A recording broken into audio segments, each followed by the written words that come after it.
You know, I've never hidden the fact that I absolutely despise these bootlicking, buck dancing, pick me ass, sellout black MAGAs. Words cannot explain how much I despise them.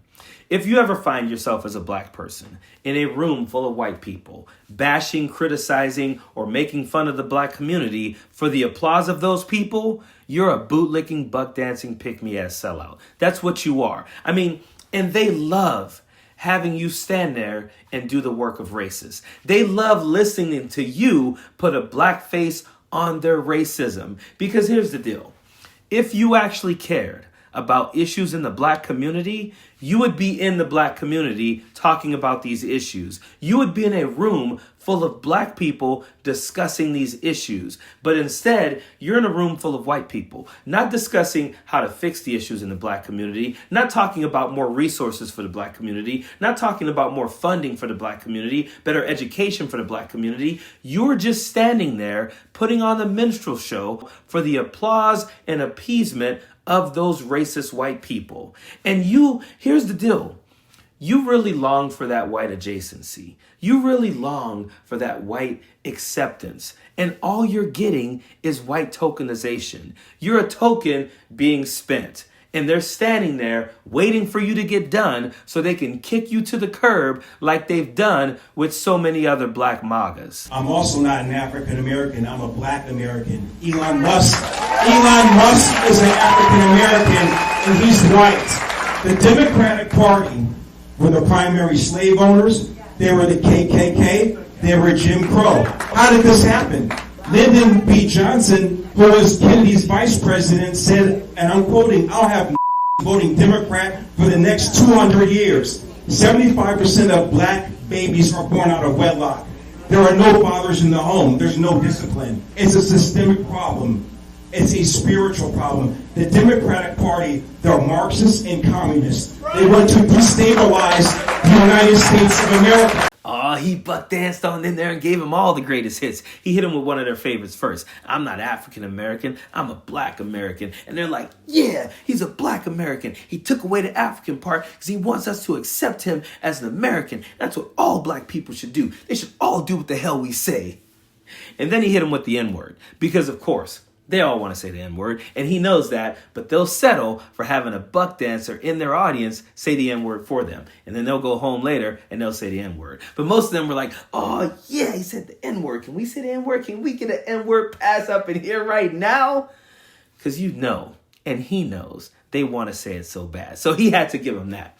And then he says the Democratic Party is the party of racists and KKK members. Dude, you're surrounded by them. You're surrounded by the 2025 racists and KKK members. Dude, I'm willing to bet there are people in that audience with hoods in their freaking pockets. Dude, what are you talking about? And then, of course, he has to say the Democratic Party is the party of Marxists, communists, and socialists. None of them can define those terms. If you ask them to define the terms, they can't. And if by chance they Google it and give you the definition, if you ask them to give you an example of what that looks like in today's society, they will never be able to give you that. Their IQs are low. They don't know what the hell they're talking about. But of course, you can't be a buck dancing, boot licking, sellout ass freaking black MAGA if you don't bring up black fatherless homes. He's like 75% black kids are born out of wedlock. It's a systemic problem. They seem to always understand what systemic problems are when they're trying to bash the black community.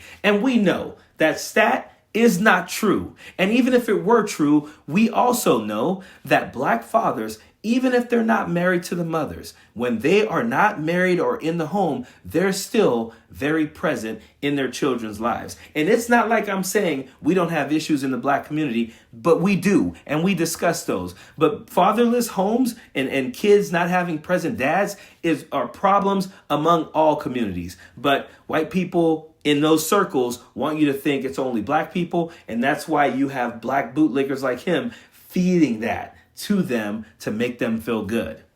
And then you have Vivek Ramaswamy, who was told by Republicans, we're not voting for you, dude. You're brown and you're not a Christian, so we're not voting for you. He's still out there bootlicking for them. So he gets up there and he tells this dude how brave he was for saying all the things he said. That's courage, man.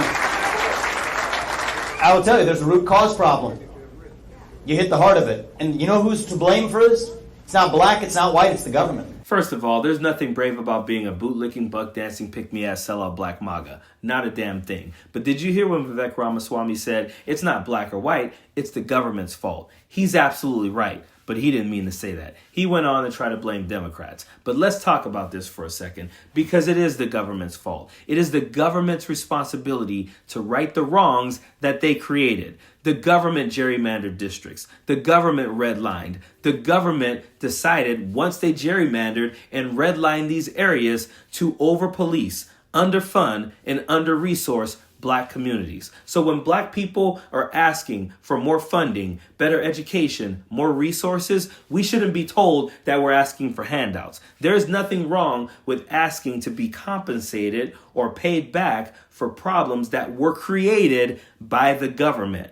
But instead of them doing that, they would rather have pick-me-ass bootlickers like this guy feed them exactly what they want to hear.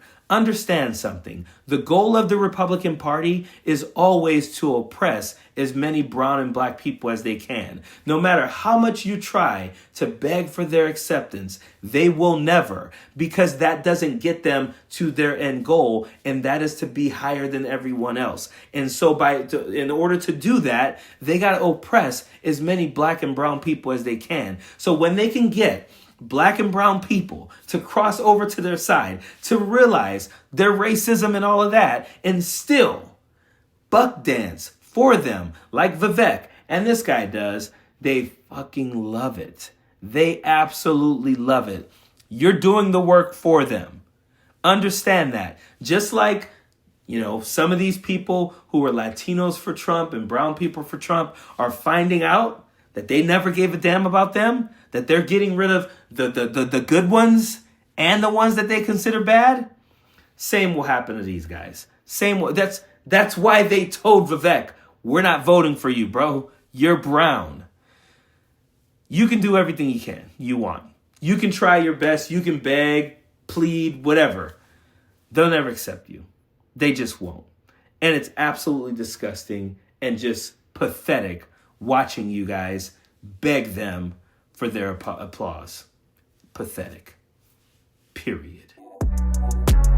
Don't want no enemies or ops. Envy in they heart, I tell them stop. Vacation on the yacht.